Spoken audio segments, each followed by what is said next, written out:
We left Prague before dawn. The city was still asleep as we began the long drive towards southern Poland.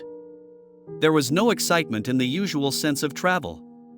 Instead, there was a quiet anticipation, a wait, knowing we were heading to one of the darkest places in human history.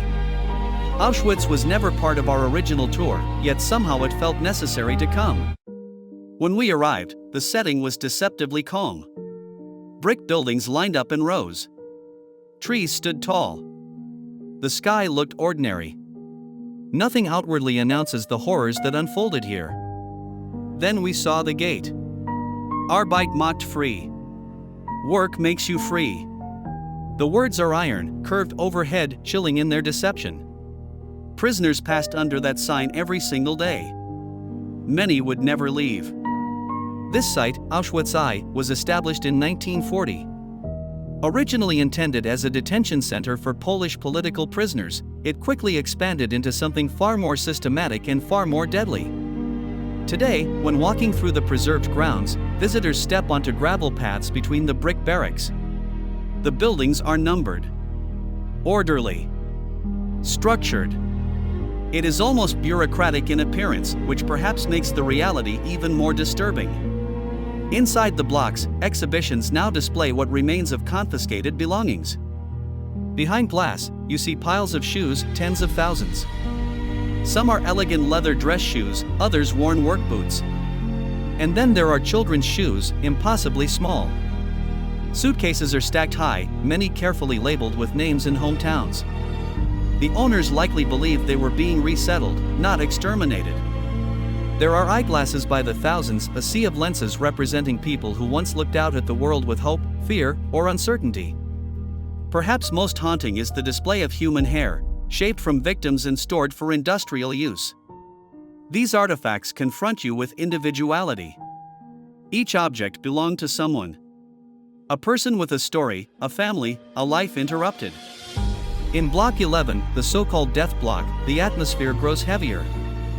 You pass through narrow corridors into basement cells where prisoners were starved, suffocated, or tortured. Some cells were standing cells, spaces so cramped 4 people could barely remain upright overnight. Outside in the courtyard between blocks 10 and 11 stands the reconstructed Wall of Death. Here, thousands were executed by firing squad. Visitors today place flowers and light candles. The silence there is profound. Auschwitz I also contains one of the earliest gas chambers. You descend a few steps into a low concrete room. The ceiling is low. The air feels trapped. This chamber was used before extermination operations expanded into Birkenau on a massive scale. It is stark, almost ordinary in appearance, which somehow makes it more chilling. Standing there, it is impossible not to reflect on the capacity for cruelty when ideology strips people of humanity. Auschwitz I was not originally designed solely as an extermination center. That machinery of death would expand next door in Birkenau. But here is where the system began. Where administration, experimentation, imprisonment, and early killings were organized. There is also a gas chamber preserved at Auschwitz I, smaller than those in Birkenau, but chilling nonetheless. By the time we left Auschwitz I to travel the short distance to Birkenau, the magnitude of what had started here was already overwhelming. Yet Birkenau would reveal the industrialization of death on a scale difficult to comprehend. As Birkenau comes into view, the watchtower entrance dominates the landscape. The railway tracks stretch directly through the gate. They extend into the middle of the camp. Today, visitors walk slowly along those tracks. Grass grows between the wooden beams. But during the war, cattle cars filled with deportees arrived here daily. Men, women, children, elderly. From Hungary alone in 1944, hundreds of thousands were transported here within weeks. The journey lasted days. There was little air, little water, no sanitation. When the train stopped on this platform, selections were immediate. An officer raised his hand.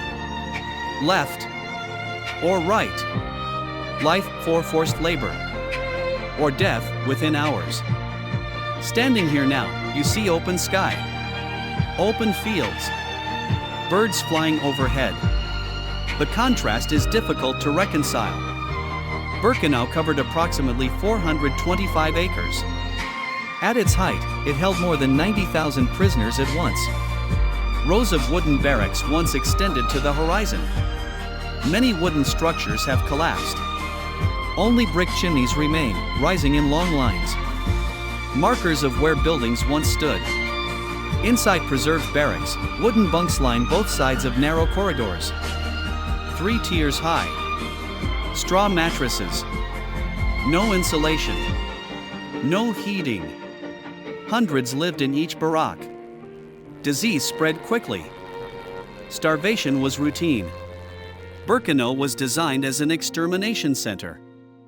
For large crematoria complexes operated here. Victims were told they were going to showers. They were instructed to hang clothing neatly, to remember their peg number. Within underground chambers, the doors were sealed.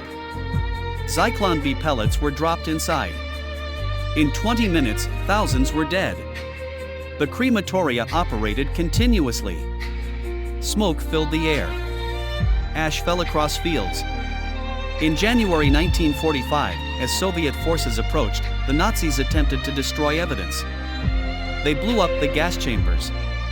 Today, the ruins remain. Broken slabs of concrete. Collapsed walls. Twisted steel reinforcing rods exposed to the sky. Visitors walk among the fragments quietly. There is no need for explanation. At the far end of the camp stands the International Memorial. Its plaque reads, "Let this place be a cry of despair and a warning to humanity." More than 1.1 million people were murdered at Auschwitz. Approximately 1 million were Jews. Others included Poles, Roma, Soviet prisoners of war, and countless others targeted by Nazi ideology. When we left Birkenau that afternoon, reflection, memory, and responsibility. We left Birkenau in silence. The drive back toward Prague passed through peaceful countryside, green fields, quiet towns, ordinary life continuing as normal. It felt almost unsettling how the world could look unchanged after witnessing such a place. Before coming here, we had learned about the Holocaust through films like Schindler's List, through the Diary of Anne Frank, and through museum visits such as Yad Vashem in Israel. But standing on this ground is different. Auschwitz was not spontaneous violence. It was organized, bureaucratic, engineered. It required laws, schedules, transportation systems, documentation. Hatred became policy.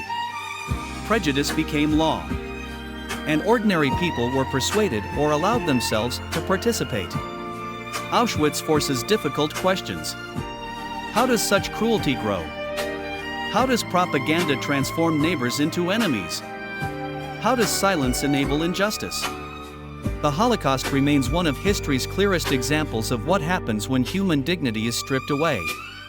But Auschwitz is also about remembrance. It preserves evidence. It stands so that denial cannot rewrite history. It invites education, especially for future generations. Never again is not merely a slogan.